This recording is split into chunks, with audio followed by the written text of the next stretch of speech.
मुंबई सुद्धा असं होण्याची शक्यता आहे का? हा प्रश्न जो आहे महानगरपालिका निवडणुकीमध्ये प्रभाग रचने संदर्भात जे निवडणूक आयोगानं आदेश दिलेला आहे त्यानंतर ह्या चर्चा प्रामुख्याने सुरू झाला।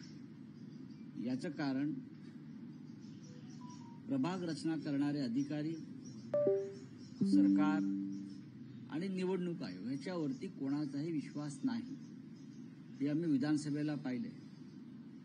आपल्याला सोयीचे ठरतील अशा पद्धतीनं वॉर्ड फोडले जातील, प्रभाग रचना केल्या जातील आणि निवडणुकीत आपल्याला फायदा मिळवला जाईल या पद्धतीनं काम करणारं सरकार आहे। पैशाची ताकद प्रचंड आहे, प्रशासनात दहशत निर्माण केली जाईल हे सत्य आहे। जर कोणी असा आक्षेप घेतला असेल विरोधी पक्षानं तर तो गांभीर्यानं पाहिला। तुम्ही सुद्धा त्याच्याकडे बघणार का? कारण महाविकास आघाडीच्या काळात राज्य सरकारला अधिकार दिले होते प्रभाग रचनेचे, ते आता कंटिन्यू राहणार नाही, राहू द्या ना, पण निष्पक्षपाती पद्धतीनं हे काम होणं गरजेचं आहे आणि त्यासाठी निवडणूक आयोगानं जागल्याची भूमिका घेतली पाहिजे। याचा पुढे गैरवापर तर होत नाही अधिकाराचा, कारण महानगरपालिकाचं जे खातं आहे ते ज्यांच्याकडे आहे ते एकनाथ शिंदे, त्यांचा इतिहास तुम्हाला माहिती आहे,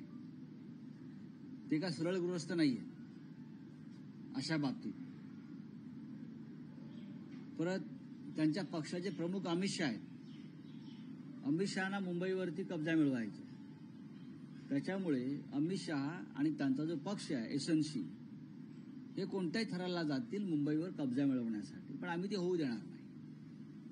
राऊसाहेब, महाराष्ट्राच्या राजकारणात नेहमीच काका पुतण्याचं नातं हे चर्चेत राहिलेलं आहे।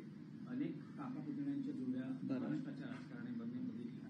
वाढदिवसानिमित्तानं राज ठाकरे आणि आदित्य ठाकरे पहिल्यांदाच शुभेच्छांच्या बॅनरवर एकत्र दिसत आहेत। मी देऊ त्यांना शुभेच्छा, नाही वाढदिवसाच्या शुभेच्छा लोक देत असतील, दोन नेत्यांना जे एकमेकांचे नातेवाईक सुद्धा आहेत, त्याच्यामध्ये मीडियाला शंका घेण्याचं किंवा प्रश्न विचारण्याचं कारण नाहीये।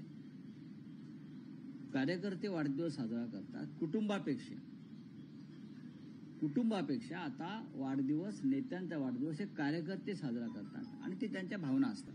पहिल्यांदा असं होतं आहे की उद्धव ठाकरे यांचे कार्यकर्ते किंवा शिवसेना उद्धव बाळासाहेब ठाकरे पक्षाचे कार्यकर्ते हे आदित्य ठाकरेंचा वाढदिवस साजरा करताना शुभेच्छांचं होर्डिंग लावताना त्यावर राज ठाकरेंनाही शुभेच्छा देतात। चांगली गोष्ट आहे ना, महाराष्ट्राची परंपरा आहे ती।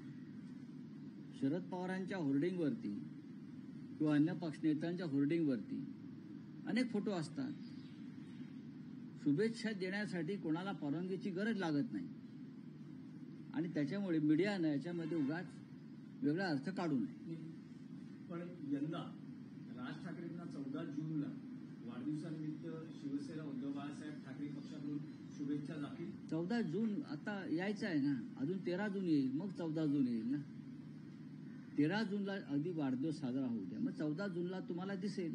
रोहित पवार असं म्हणतात की लोकसभेला जे पक्ष आमच्यासोबत होते त्यांनी चांगलं काम केलं, मात्र विधानसभेला आमच्यासोबत असलेल्या मित्र पक्षांनी स्वतःचा फायदा करून घेतला। त्यांचा ओघ कोणाकडे होता त्यांनी ते स्पष्ट केलं नाही, पण खरंच असं झालं की काही मित्र पक्षांनी फायदा करून घेतला? आता रोहित पवार हे कोणत्या अनुभवातून सांगतात मला माहित नाही, पण लोकसभा निवडणुकीमध्ये आम्ही अत्यंत ताकदीनं लढलो।